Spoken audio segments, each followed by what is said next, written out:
Whether you've got a photo that isn't sharp and you want to fix, or you want to avoid blurry photos in the future, you're in the right place. Welcome everybody, my name's Austin James Jackson. I'm a professional landscape photographer based here in the beautiful southern Utah area.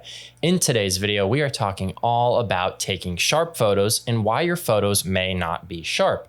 Additionally, for those of you that might already be here with a photo that's not sharp that you would love to salvage, at the end of the video, I'm going to talk about how you can do so with a really handy piece of software that I love using. Let's go ahead and dive into reason number one, why your photos may not be sharp. Really, the first reason why your photos might not be sharp is if you've got a low quality camera or lens. This is not likely to be your problem if you spend at least a few $100 on camera equipment, but your camera and lens could be to blame if they are both cheap or if they look something like this.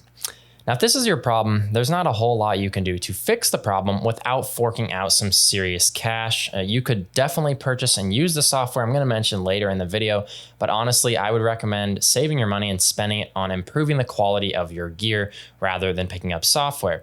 Now, you can get set up with a decent DSLR mirrorless camera and a kit lens for less than $1,000, and that should be sufficient enough to capture sharp photos. Well, I know that might sound like a lot. I know that if you're here on YouTube watching a video about why your photos aren't sharp, you obviously care enough about your photography to spend your time trying to improve, so it is probably well worth the investment for you to upgrade your gear. So let's move on to problem number two. Now, this is probably the most common reason that your photos aren't sharp, and it's the one that I see all the time. The problem is that you've missed the focus point on your image. Most photographers, including myself, use autofocus in every single scenario they can. While camera technology has come quite some way in the last couple of decades, cameras may still miss autofocus every so often.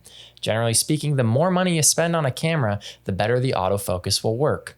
During the daytime, your camera should have no problem autofocusing on high contrast subjects, but when you try and focus on low contrast subjects or you're focusing in low light situations, autofocus might struggle and it might let you down. Now, I personally always recommend using your camera's flexible spot focus mode, which is what I use. This allows you to move a small box around the screen and pick the spot that should be in focus. This allows you to move the box to ideally a high contrast edge where the camera can easily pick up focus. Now, additionally, almost every single camera that I've ever seen will have something on the screen or in the viewfinder that'll turn green to alert you that the camera's in focus. While it will not light up or it'll turn another color, like on my Sony, it turns like purplish pink, magenta, if it fails to pick up focus. Most of the time, you can still take the photo if the autofocus doesn't work, so this will trip up a lot of photographers who don't realize that the photo they've just shot is incredibly out of focus. I'm going to give you guys a little pro tip here that I personally use and tell all my workshop clients, which is to always review your images.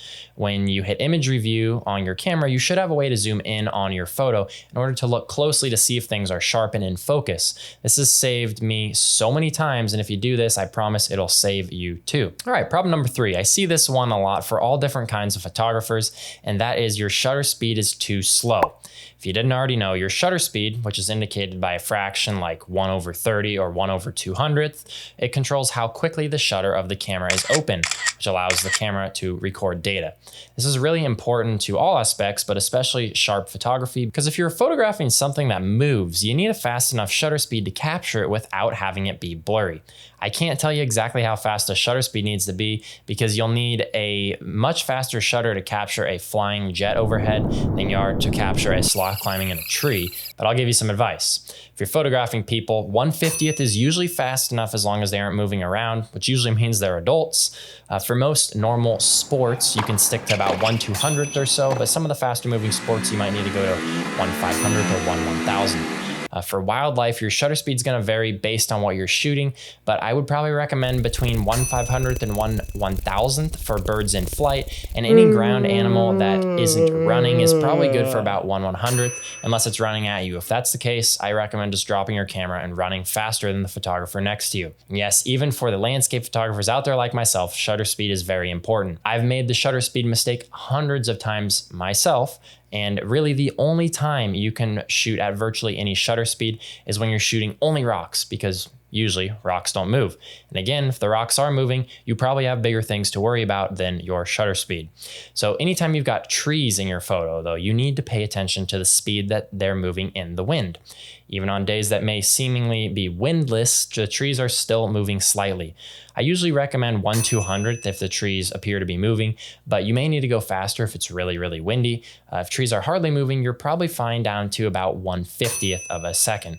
And as always, as I mentioned before, make sure to review your photos to make sure they're sharp, because it is so much easier to reshoot in the field than to find out your photos are blurry when you get home, and then you're screwed.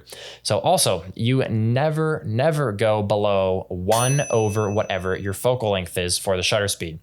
That might not make sense, but let me give you an example. If I'm shooting at 30 millimeters, the absolute slowest I will ever have my shutter speed is 1/30th. At 300 millimeters, the slowest I'll shoot is 1 over 300th or 1/300th. If you've got shaky hands and a hard time holding still, you may need to extend that even further. Now, the reason we need to increase our shutter speed as we adjust the focal length is because of camera shake. Of course, this only applies when you're handheld shooting, but you will notice that when you start to go with a slower shutter speed that you'll see blurry images because you simply can't hold the camera still enough. Now, I know there's a lot of you guys out there that are saying, Austin, trust me, I can hold that camera so still, but trust me, you can't. I promise you, humans just cannot hold it still enough to shoot at super slow shutter speeds. Yes, there's cameras that have built-in image stabilization that help you shoot at slower shutter speeds. This is just a general rule though. I always recommend never exceeding 1 over your focal length. And for those of you that maybe you're a little older, you're a little shaky, you should probably go even faster than that, and even faster shutter speed. So for 30 millimeters, you might go 1/60th. For 300 millimeters, you might go 1/500th. So just always look at your photos and review again, because reviewing is the best way to make sure that your photos are in focus. Problem number 4 is brief, but it is worth mentioning. Now, the aperture of your lens affects the sharpness of your photo and how much of your image is sharp. Your lens probably stops down as wide as something like f2.8 or f4, and it likely closes up to say f22 or f29. The lower the f-stop number, such as f2.8, will give you a shallow depth of field. Whatever you focus on will be sharp, with the background of the image being blurred out. Now, as photographers, we call this bokeh, and it's something that portrait and product photographers love.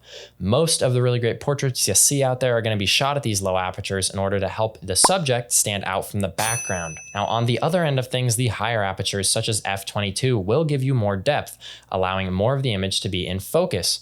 Now, for landscape photography, this should be perfect, right? We want the whole image to be in focus and sharp, so you can just set your aperture to f22 and call it a day. This is where you would be wrong, and this is a common landscape photography mistake. While you will have more of the image in focus, sure, something called diffraction will cause your image to lack sharpness. I don't want to spend hours talking about the nuts and bolts here, but if you are interested, Google search diffraction online. Long story short, you will find the sharpest apertures on your lenses, and I can show you how to do that in this YouTube video. It's worth watching and figuring out for each of your lenses, since the sharpest spot is different on every single lens, even on every single make of every single lens. But for a lot of you guys that I know don't care to watch, I will just give you the TLDR and recommend using somewhere between f5.6 and f8 on most lenses, as these apertures are going to give you the absolute sharpest images. So now that we've covered all that, let me show you a pretty sweet software that can help you guys to fix those blurry photos and make them sharp again. All right, well, here I am in the Magic software, and that software is called Topaz Photo AI. It's really cool software. By the way, this is not sponsored at all, but I do have a link down below. If you are going to purchase this software, do pick it up. It gives me a really small kicker and lets them know that I'm sending people their way, but I do love this software. I use it for my own work. Again, they're not paying me to make this video. They don't even know I'm making this video, and they probably won't even see that I'm making this video, but I want to put you guys onto some really good software because I think it's really good stuff. This is the photo I've got in here right now, which a glance, this looks fine. And this is the raw file. You can also do editing from a TIFF or JPEG or whatever. You can launch this from Lightroom, Photoshop, wherever you edit your photos. Works really good. So I want to show you guys exactly what I'm going to do to this image. Now, let me zoom in here and I'll show you the problem with this photo. So this tree is not sharp. Look on the left side here. The tree's not sharp. It is blurry. And the reason is because, maybe you can see if I zoom like over here, I focused back here on the hills as opposed to the tree. So you can see like this is blurry. Now, sure, it might not be a problem when I'm zoomed out like this, but I like to print my images, and I've had blurrier images, and I'll show you guys a blurrier image that I'm going to make work after this, but I want to make this sharp. So this Topaz Photo AI, it upscales, removes noise, sharpens. I'm not going to upscale in this, but I will remove a little bit of noise and I'll sharpen. So instantly, once I loaded this in, it already checked the box to remove noise. It's just removing a normal amount of noise, and it automatically picks the settings, and it does a pretty good job. You can see it's gotten rid of the noise there for me, but the image is still soft. So because we're in Photo AI here, we can actually go in and we can hit sharpen. Now it's sharpening the subject, which if you're shooting like portraits, that's good because then it's just sharpening what you see in that top right corner that's red. But for landscape photography, I want the whole image to be sharp. I'm going to uncheck subject only, so it's sharpening the whole image. And then I'm actually going to change this to lens blur because that's the kind of blur this is from the lens. It's not from motion blur from something moving. It's from lens blur from the lens not being sharp. And now we can let that load out here.